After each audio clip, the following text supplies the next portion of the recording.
And it is supposed to maintain that pace of the medium term. The growth will be supported by a broad-based private sector-led growth, including continued strong performance of the services sector and the recovery from the agricultural sector due to improved weather conditions during the March-May rainy season. This growth outlook will be reinforced by interventions being implemented by the government under the bottom-up economic transformation agenda that include the provision of subsidized fertilizer and seeds to farmers during the planting season. Further, economic activity is expected to improve and drive aggregate demand expansion as the international community, international commodity prices is coupled with improved exports and resilient private sector consumption, as well as the ongoing public-private investments.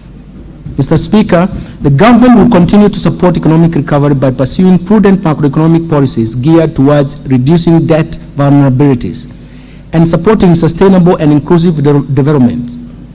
Inflation rate has remained above 7.5%, which is the upper bound target since June 2022.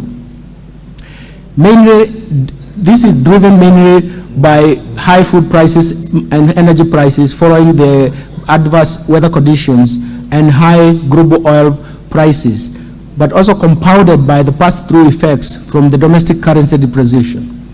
In order to anchor inflation expectations, the Central Bank of Kenya, through Monetary Policy Committee, tightened monetary policy during the last 1 year by raising the central bank rate to 9.5% in March 2023 from 7.5% in May 2022. This monetary policy action, together with improved agricultural production occasioned by the long rains and supported by fertilizer subsidy program and the ongoing importation of key food items, particularly maize, cooking oil, rice, sugar, at a duty-free window, are expected to ease the domestic prices and basic food items. Already the inflation pressures are easing with inflation rate at 8% in May 2023 from the highs of 9.6% in October 2022. Inflation rate is expected to return to the target range within the second quarter of financial year 2023-2024. Also, in addition, credit to the private sector has grown by 13.2% in the last 12 months to April 2023, and this is supporting economic activity. Most sectors of the economy continue to receive positive credit flows. Mr. Speaker,